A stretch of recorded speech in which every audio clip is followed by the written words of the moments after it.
సిద్ధలలో నూనెను సిద్ధముగా చేసుకో, రాజు రానయ్యున్నాడు.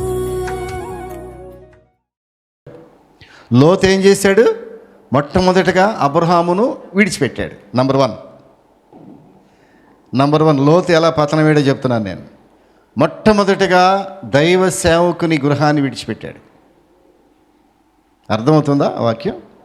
రెండో స్టెప్ ఏం కోరుకున్నాడు? పచ్చటి ప్రాంతాన్ని కోరుకున్నాడు. అబ్రహాం చెప్పాడు, అయ్యా మనం విడిపోవటం మంచిదేమో అన్నాడో లేదో, అతని మనసులో ఏముంది? విడిపోదామనే ఉంది. ఆ మనసు లేకపోతే ఏం చేస్తాడు? నేను నిన్ను తప్ప ఎక్కడికి వెళ్ళలేనని చెప్పగలిగేవాడు. నీ కుటుంబాన్ని, నీ భక్తిని, నీ ప్రార్థన విశ్వాసాన్ని విడిచి నేను వెళ్ళలేనని చెప్పాలి. చెప్పకుండా అడిగిందే తడవగా కోరుకున్నాడు, వెళ్ళిపోయాడు. వెళ్ళిన వాడు ఏం చేశాడు? సొదొమ గొమొర్రా లోపలికి వెళ్ళలా. నీతిమంతుడు ఇతను కూడా, దేవుని ఎరిగినవాడు ఇతను కూడా, ప్రార్థనాపరుడే. కానీ క్రమంగా ఏం జరిగింది? అబ్రహాముని విడిచిపెట్టాడు, సొదొమ గొమొర్రా కోరుకున్నాడు. సొదొమ గొమొర్రా ఆ యొక్క పొలిమెరలో గుడారం వేసుకున్నాడు, అక్కడ నివసిస్తున్నాడు. కొద్ది రోజులకే ఆ భయంకరమైన మనుషుల మధ్యలో, ఎక్కడ? సొదొమ మనుషులు దుష్టులు, యెహోవా దృష్టికి బహుపాపులై ఉన్నటువంటి ఆ సొదొమ గొమొర్రా పట్టణంలోకి వెళ్ళిపోయాడు. అక్కడ వారితో కలిసి, ప్రియులారా, అందుకే కీర్తనకారుడు అంటాడు, మొదటి కీర్తన 1వ అధ్యాయంలో ఏమన్నాడు? దుష్టుల ఆలోచన చొప్పున నడువక, పాపుల మార్గము నిలవక, అపహాసకులు కూర్చుండక, యెహోవా అపహాసకులు కూర్చుండు చోటను కూర్చుండక. లోతు చేసిన మొదటి తప్పదే. ఒకవేళ ఈ తప్పు నీవు కూడా చేస్తున్నట్టయితే ఈ ఆదివారపు ఆరాధనలో ఒప్పుకోవాలి, ప్రభువా నేను అపహాసకులు కూర్చుండు చోటను కూర్చుంటున్నాను, భక్తి లేని మనుషుల మధ్యలో జీవితం గడుపుతున్నాను, ఈ లోక సంబంధమైనటువంటి ఆ మాటలు మాట్లాడే బహు భయంకరమైన వ్యక్తుల మధ్యలో నేను సమయం గడుపుతున్నాను అని పశ్చాత్తాపడకపోతే నీ భక్తి ఎంతకాలం నిలబడదు సహోదరి. భక్తి నిలబడదు. ఈనాడు భక్తి నిలబడకపోవటం కారణం అదే. చాలామంది మేము భక్తి చేస్తున్నాం అనుకుంటున్నాం. నీవు గడిపే సమయం ఎక్కడ గడుపుతున్నావు అంటే అపహాసకులు కూర్చుండే చోటను. చివరికి లోతు భార్య, ప్రియులరా, ఏం జరిగింది తెలిసిన? ఆ లోతు భార్య ఈ ప్రోద్బలము చేత లోతు వెళ్ళిపోయాడు. ఎక్కడికంటే సొదొమ గొమొర్రాలోకి వెళ్ళిపోయాడు. అక్కడికి వెళ్ళిన తర్వాత ఎలాంటి భయంకరమైనటువంటి పరిస్థితులు ఎదురైనాయో లోతుకు చెప్పలేం. పిల్లలు పాడైపోయారు, కుటుంబం విచ్ఛిన్నమైపోయింది, భార్య ఎందుకు పనికిరాని పరిస్థితుల్లో మధ్యలోనే తన జీవితాన్ని చాలించే పరిస్థితి వచ్చేసింది. కుటుంబంలో ఎక్కడ ఆశీర్వాదం లేదు. దేవుని మందిరాన్ని విడిచిన వారికి ఆశీర్వాదం లేదు. నీవు ఏ విధంగా సాతాను చాలాసార్లు దేవుని మందిరాన్ని విడిచిపెట్టడానికి సాతాను ఎన్నో పన్నాగాలు. వాడు చాలా జ్ఞానవంతుడు, సాతాను జ్ఞానం కలిగినవాడు కదా. దేవుని జ్ఞానం ముందు పనికిరాడు, కానీ సాతాను నీకంటే తెలివైనవాడు. నిన్ను ఎలాగా మందిరాన్ని మాన్పాలో సాతానుకు బాగా తెలుసు. కొన్నిసార్లు మందిరములో ఉన్న పరిస్థితులు, దేవుని సేవకుల ఆ పరిస్థితులు నచ్చక, దేవుని సేవకుల సలహాలు నచ్చక, దేవుని మందిరం ఈ మధ్య ఎవరు అన్నారు, మందిరం అంతా ఏం బాగాలేదండి, పలానా మందిరం బ్రహ్మాండంగా ఉందండి. జాగ్రత్త, నీకు ఏదో సైతాన్ని నీ మనసులో పెట్టి మందిరానికి దూరం చేసే ప్రమాదంలో ఒకవేళ అప్పుడే ప్రారంభమైందేమో నీ జీవితంలో. జాగ్రత్త. చాలామంది ఆ విధంగా మందిరానికి దూరం అయిపోయి లోతు భార్య వలె కుటుంబాన్ని చాలా ఇబ్బందులు పాలు చేసుకుంటున్నారు. ప్రియులారా, జాగ్రత్తగా ఉండాలి. దేవుని మందిరం లాంటి అబ్రహాము కుటుంబాన్ని విడిచిపెట్టిన లోతు ఎవరితో స్నేహం చేశాడు? ఆ లోతు భార్య ఆ సొదొమకు వెళ్ళి అక్కడ స్నేహం చేయటం ప్రారంభించింది, అన్యులతో సహవాసం చేయటం ప్రారంభించింది, అన్యుల యొక్క ఆచారాలు పాటించింది, అక్కడున్న విగ్రహారాధికులతో సహవాసం చేసింది. దేవుని భయము బొత్తిగా పోయింది. దేవుని భయం ఉందా నీ కుటుంబంలో? దేవుని భయం ఉందా? కొన్ని కుటుంబాల్లో బొత్తిగా దేవుని భయం కనబట్టలేదు. దేవుడు చూస్తున్నాడని, ఈ కార్యము నేను చేస్తే దేవుడు చూస్తూ ఉన్నాడు, ఆయన సహించే దేవుడు కాదని కొంతమందికి బొత్తిగా భయం లేదు. బొత్తిగా భయం విడిచి అనంత బైబిల్లో వారు భయం విడిచి తిరుగుతున్నారు. ఈ లోతు భార్యకు భయం పోయింది, దేవుని భయం పోయింది. సొదొమ గొమొరకు ఎప్పుడైతే వెళ్ళిందో, అన్ని ఆచారాలకు ఎప్పుడైతే అలవాటు పడిందో, అపహాసకులు కూర్చున్న చోట ఎప్పుడైతే ముసలమ్మ ముచ్చట్లకు అలవాటు పడిందో, దేవుని భయం పోగొట్టుకుంది, ప్రార్థన జీవితాన్ని పోగొట్టుకుంది, విశ్వాసం పోయింది, అవిశ్వాసం వచ్చేసింది. దేవుడు అంటే భయమే లేదు చివరికి ప్రియులారా. స్వేచ్ఛను కోరుకుంది, స్వేచ్ఛను కోరుకుంది. ఈ దినాలు చాలామంది స్వేచ్ఛను కోరుకుంటున్నారు. నాకు ఫ్రీడమ్ కావాలి, స్వేచ్ఛ కావాలి. బైబిల్ ఎంత తేటగా చెప్తుంది. సామెతల గ్రంథంలోకి వెళ్ళండి, 18వ అధ్యాయము 11వ వచనము. వేరుండగోరువాడు స్వేచ్ఛానుసారి, వేరుండగోరువాడు స్వేచ్ఛానుసారి. నీవు వేరుగా ఉండాలని కోరుకుంటున్నావా? దేవునికి సహవాసమునకు వేరుగా ఉండాలని కోరుకుంటున్నావా? దైవ సేవకులకు వేరుగా ఉండాలని కోరుకుంటున్నావా? అంటే నువ్వు స్వేచ్ఛను కోరుకుంటున్నావు, స్వేచ్ఛను కోరుకుంటున్నావు. ఈ లోకంలో స్వేచ్ఛను కోరుకునే యవనస్తులు ఎలా ఉన్నారో తెలిసిన? స్వేచ్ఛను కోరుకునే ఆడపిల్లలు ఎలా ఉన్నారో తెలిసిన? స్వేచ్ఛను కోరుకునే కుర్రాళ్ళు ఎలా ఉన్నారో తెలిసిన? వారి జీవితములు అస్తవ్యస్తమైపోయి చివరికి తల్లిదండ్రులు బోర్ను ఏడుస్తున్నారు. అయ్యో, నా బిడ్డలు స్వేచ్ఛ కోరుకుని లోకంలోకి వెళ్ళిపోయారండి, తిరిగి మరలా రావటం కష్టమైపోతుందండి. లోతు భార్య స్వేచ్ఛను కోరుకుంది, సొదొమ గొమొరకు వెళ్ళిపోయింది. అబ్రహాము భార్య అయినటువంటి శారా సహవాసాన్ని విడిచి వెళ్ళిపోయింది. పాస్టర్ గారి సహవాసం ఎంత గొప్పదమ్మా వీళ్ళారా. ఏమి నేర్చుకుంది? అవన్నీ నేర్చుకుంది. అబ్రహాము భార్య శారాని విడిచిపెట్టి వెళ్ళిన తర్వాత ఏమి నేర్చుకుంది? లోకాన్ని నేర్చుకుంది. స్టైల్ వచ్చేసింది.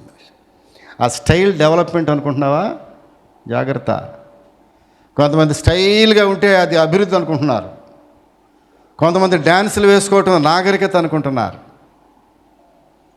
కొంతమంది డీజే బాక్సుల ముందు స్టెప్పులు వేయటం నాగరికత అనుకుంటున్నారు. స్టెప్పులు ఇలా స్టెప్పులు వేయటం నాగరికత అనుకుంటున్నారు. జాగ్రత్త, ఆ స్టెప్పులే ప్రాణం తీసేస్తున్నాయి మనుషులు. లోతు భార్య స్టెప్పులు వేయటం మొదలెట్టింది. ఎక్కడ మొదలెట్టింది? సొదొమ గొమొర పట్టణాన్ని కోరుకుంది ప్రియులారా. అబ్రహాము భార్య ప్రార్థన పర్రాలు శారా సహవాసాన్ని తెంచేసుకుంది. అంతే, ఒక్క దెబ్బను తెంచేసుకుంది.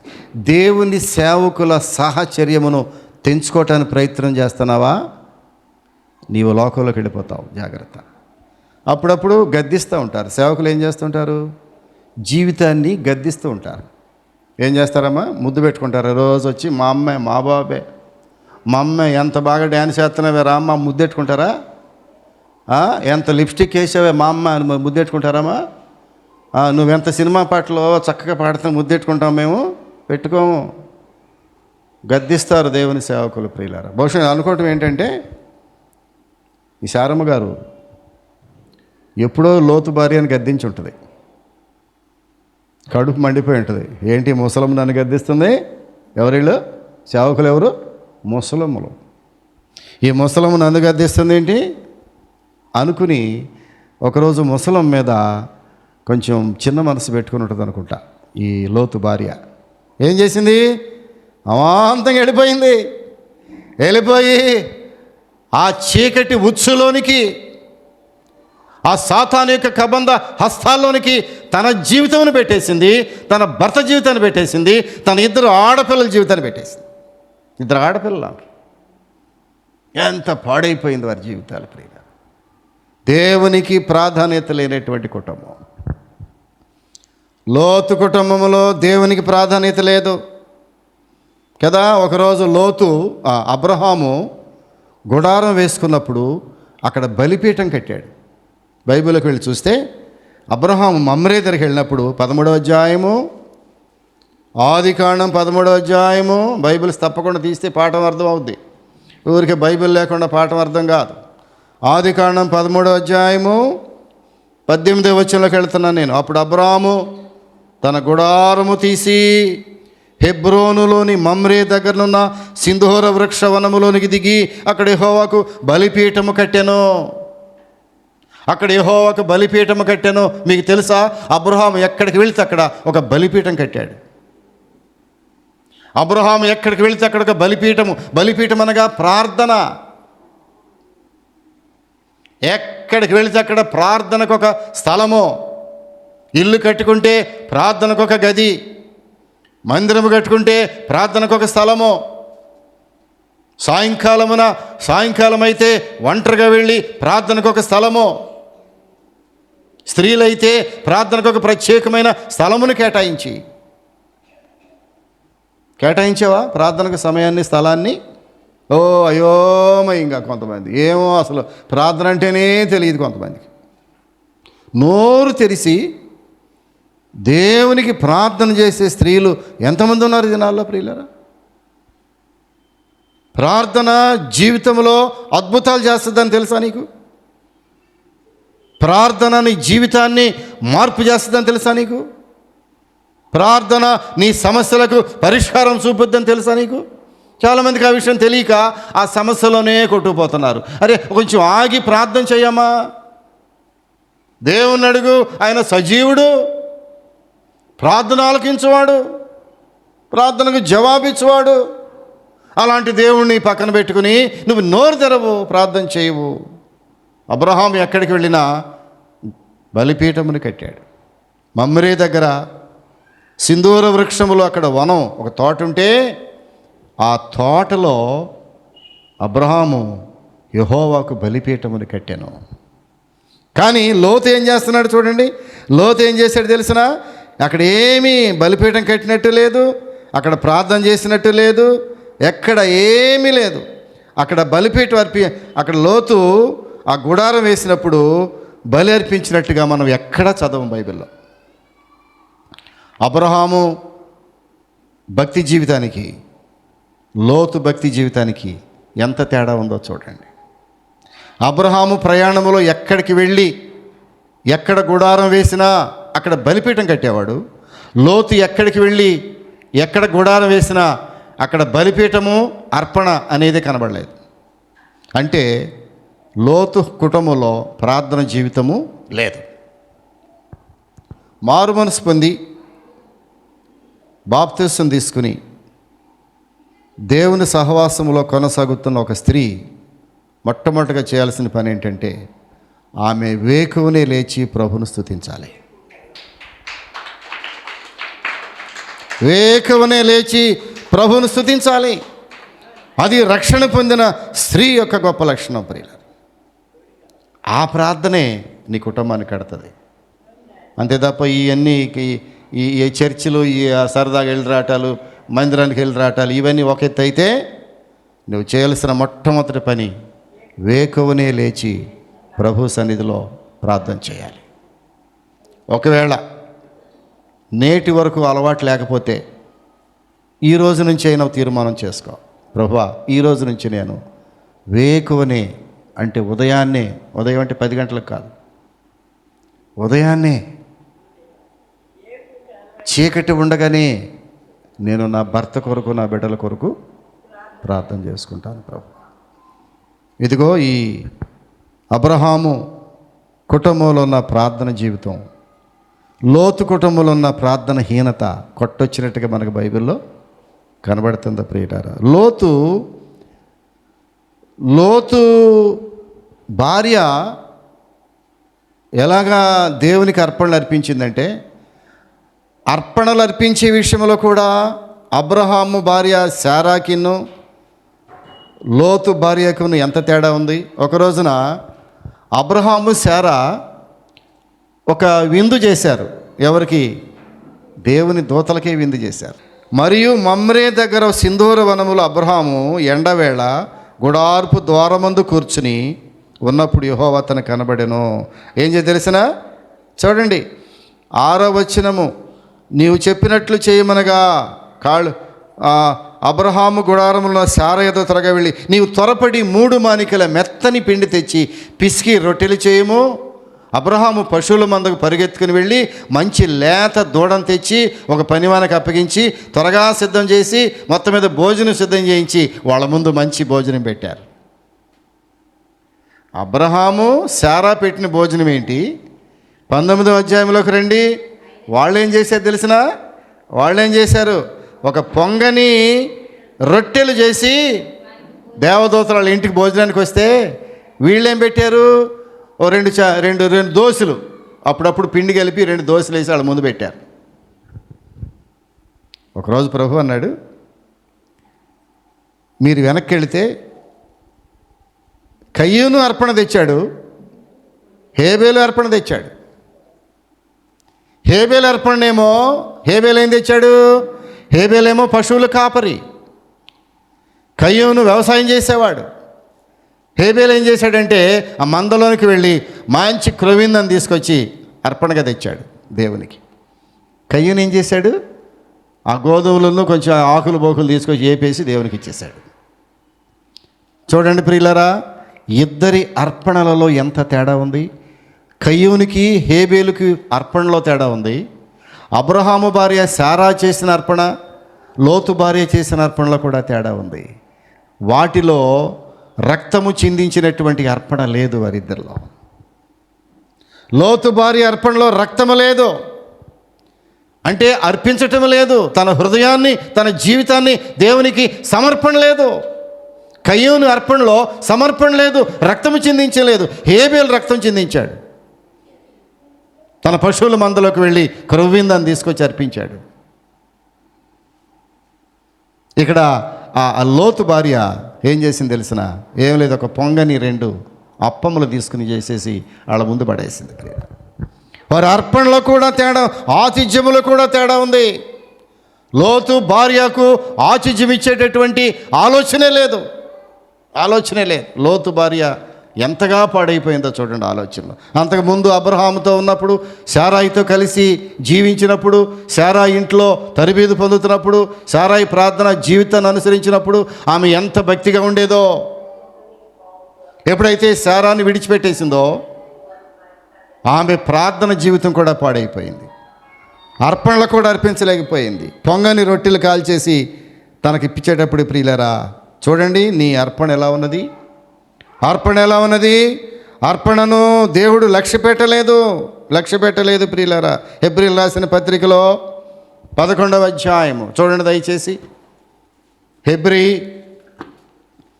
11వ అధ్యాయము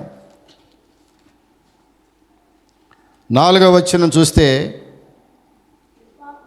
విశ్వాసమును బట్టి హేబేలు కయ్యూని కంటే శ్రేష్టమైన బలి దేవునికి అర్పించెను. దేవుడు అతని అర్పణల గురించి సాక్ష్యం ఇచ్చినప్పుడు అతడు ఆ విశ్వాసమును బట్టి నీతిమంతుడని సాక్ష్యము పొందెను. ప్రియులారా, హేబేలు అర్పణ శ్రేష్టమైంది. కొంతమంది దేవునికి అర్పించే విషయంలో కూడా శ్రేష్టమైన వాటిని అర్పించలేకపోతున్నారు. దేవునికి ఇచ్చే విషయంలో శ్రేష్టమైనవి ఇవ్వాలి. నీ యవన కాలమును దేవునికి ఇవ్వాలి, వృద్ధాప్యం కాదు దేవునికి ఇవ్వాల్సింది. జాషువా డానియల్ గారు పుస్తకం రాశాడు, నా యవన కాలపు ప్రేమ దేవునికే అన్నాడు. నా యవన కాలపు ప్రేమ దేవునికే. కొంతమంది దేవుని మందిరానికి రమ్మంటే నాకు ఇంకా చాలా టైం ఉందండి, బోల్డంత వయసు ఉంది నాకు, చదవాలి, ఉద్యోగం చేసుకోవాలి, పెళ్లి చేసుకోవాలి, పిల్లలు కనాలి, జీవితాన్ని అనుభవించాలి, ప్రపంచాన్ని అనుభవించాలి. అప్పుడు ఎప్పుడో చివరిలో జీవితం చివరి అంకంలో ఆ కుందికట్ల కాడికి వెళ్ళినప్పుడు అప్పుడు ఎప్పుడో దేవుడా అంటే అప్పుడు వస్తానయ్య అంటే కుదరదు. శ్రేష్టమైన దేవునికి ఇవ్వాలి. నీ అర్పణ ఎలా ఉండాలంటే శ్రేష్టమైనదిగా ఉండాలి. నా యవ్వనమును ప్రభువా నీ చేతుల్లో పెడుతున్నాను, నా విద్యార్థి జీవితమును నీ చేతుల్లో పెడుతున్నాను, నా వైవాహిక జీవితాన్ని నీ చేతుల్లో పెడుతున్నాను, నాకు మంచి భార్యని ఇచ్చావు, మంచి భర్తని ఇచ్చావు, మేమిద్దరము కలిసి మా యవ్వన జీవితమును నీ చేతుల్లో పెడుతున్నాం. మా జీవితాలను శ్రేష్టమైన జీవితాలుగా చేయి ప్రభువా.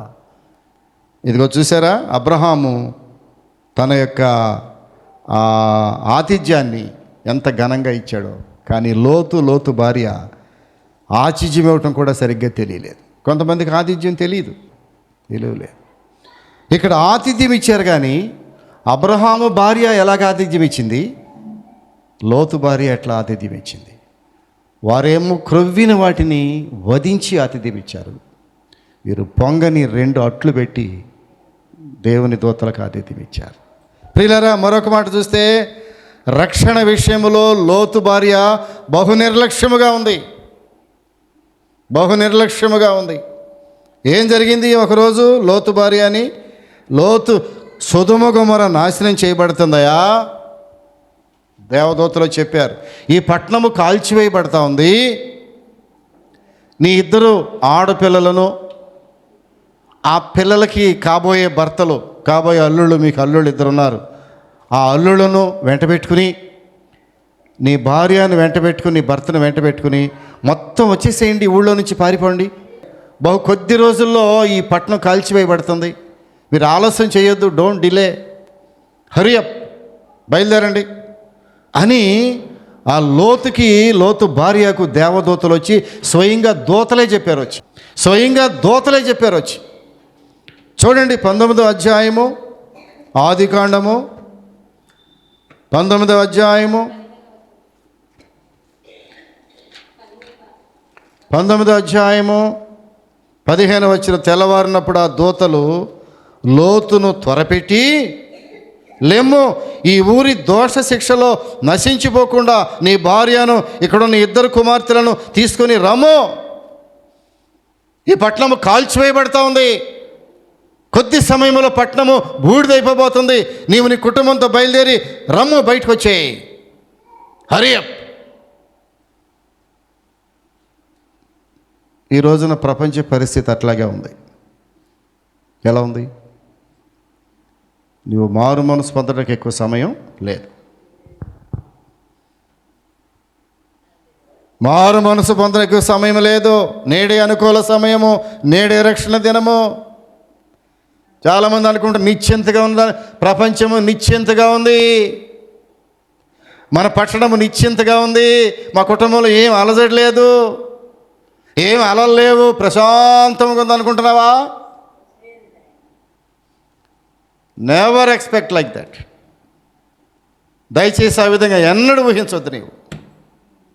నేడే అనుకూల సమయం, నేడే రక్షణ దినం. లోతు భార్య ఏం పట్టించుకోకపోగా నిర్లక్ష్యం వహించింది. ఎంత నిర్లక్ష్యం వహించిందంటే, ప్రియులరా, వారు తడవు చేసెను. తడవు చేయటం అంటే ఆలస్యం చేశారు. ఆలస్యం చేయటం అంటే నిర్లక్ష్యం వహించారు. నిర్లక్ష్యం వహించడం అంటే దేవుని మాటను లెక్క చేయలేదు. కొన్నిసార్లు దేవుని సేవకులు కూడా కొన్ని హెచ్చరికలు ప్రార్థనాపూర్వకంగా ఇస్తారు. తెలుసా మీకు సంగతి? దేవుని సేవకులు ప్రార్థనాపూర్వకంగా కొన్ని హెచ్చరికలు ఇస్తారు. రక్షణ విషయంలో నిర్లక్ష్యం వహించినటువంటి లోతు భార్య గురించి మాట్లాడుతాను. రక్షణ గురించి ఎంత నిర్లక్ష్యం చేసిందో తెలిసినేమే. చివరకు దేవుని యొక్క దూతలు లోతు భార్య అని వారి 2 ఆడపిల్లలను చెయ్యి పట్టుకుని బలవంతంగా ఈడ్చుకుని బయటకు వచ్చారు సొదొమ గొమొర్రా నుంచి. ఎందుకని? కాలిపోతుంది అది. ఆకాశం తెరవబడి అగ్ని గంధకములు ఆ యొక్క ఈ సొదొమ గొమొర్రా మీద కుమ్మరించబడుతూ కాల్చివేయబడతాం ముందే గ్రహించి దేవదూతలు హెచ్చరిస్తూ ఉంటే వాళ్ళు వినలేదు ప్రియులారా. వాళ్ళు చేతులు పట్టుకుని బలవంతంగా లాక్కు రావాల్సి వచ్చింది ప్రియులారా. లోతు భార్య దేవుని కంటే తన ఇంటిని, తన ఇంటిలో ఉన్న వస్తువులను ఎక్కువగా ప్రేమించింది. కొంతమంది ఇంటిని, ఇంట్లో ఉన్న వస్తువులను దేవుని కంటే ఎక్కువగా ప్రేమిస్తారు. ప్రియులరా, లోతు భార్య దేవుని కంటే తన ఇంటిని, తన ఇంటిలో వస్తువులను ఎంతగా మురిసిపోయిందంటే, ఆమె ఇంట్లో నుంచి బయలుదేరి వచ్చుచూ ఉండగా ఒక్క క్షణము తన ప్రేమించిన ఇల్లు, ఒక్క క్షణము తన ప్రేమించిన ఇంటిలో ఉన్న వస్తువులు గుర్తొచ్చి ఏం చేసింది? ఒక్కసారి వెనక్కి తిరిగి చూసింది. అంతే, వెనక్కి తిరిగి అలాగ చూసింది. ఎంత విచారం ప్రియులారా. జాగ్రత్త. నీ ఉద్యోగము దేవుని కంటే ఎక్కువగా ఉందా? అది విగ్రహము. తీసేయి దానిలో నుంచి.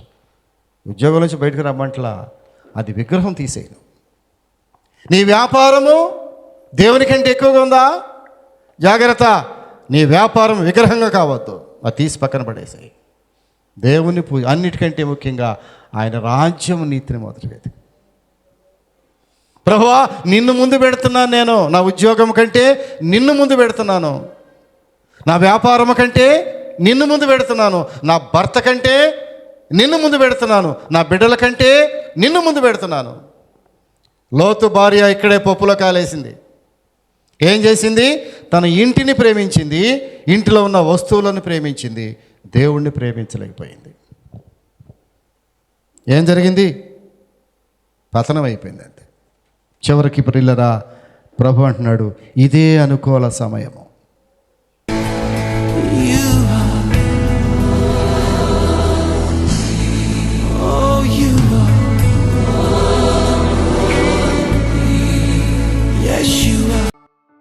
పరిశుద్ధుడా, ప్రేమ కలిగిన స్వామి, నీ పరిశుద్ధ నామను బట్టి స్తోత్రాలు, వందనాలు ప్రభువా. ఈ మధ్యకాల సమయంలో లోతు భార్య ద్వారా మాతో మాట్లాడావు. లోతు భార్య పేరు ఎక్కడ లేదు, కానీ ప్రభువా లోతు భార్య గురించి ఎన్ని విషయాలు నీ పరిశుద్ధ గ్రంథంలో రాయబడి, రక్షణ నిర్లక్ష్యం చేసింది. దేవుని సన్నిధి లాంటి అబ్రహాము భార్య శారాని విడిచిపెట్టింది, దూరంగా ప్రయాణం వెళ్ళిపోయింది. ప్రభువా నీ సేవకుల గృహములకు దూరంగా వెళ్ళిపోయి స్వేచ్ఛను కోరుకుంది. ఆ స్వేచ్ఛలోనే లోకాన్ని సంపాదించింది, కానీ ప్రభువా దేవుణ్ణి సంపాదించలేకపోయింది.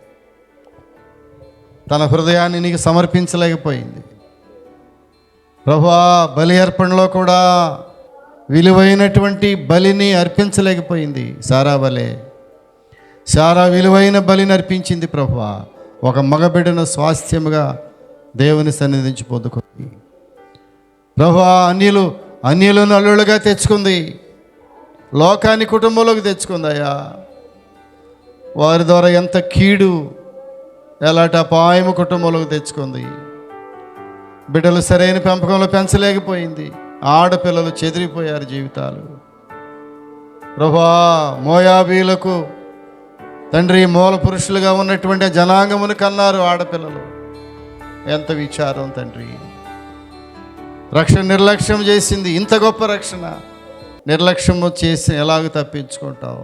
చివరికి నిర్లక్ష్యం చేసి తప్పించుకోలేకపోయింది లోతు భార్య, ఉపస్తంభం అయిపోయింది. ప్రభువా ఈ వాక్యం వింటున్న మా బిడ్డలు గ్రహించుకుని, అయ్యో రక్షణ నిర్లక్ష్యం చేయకూడదని,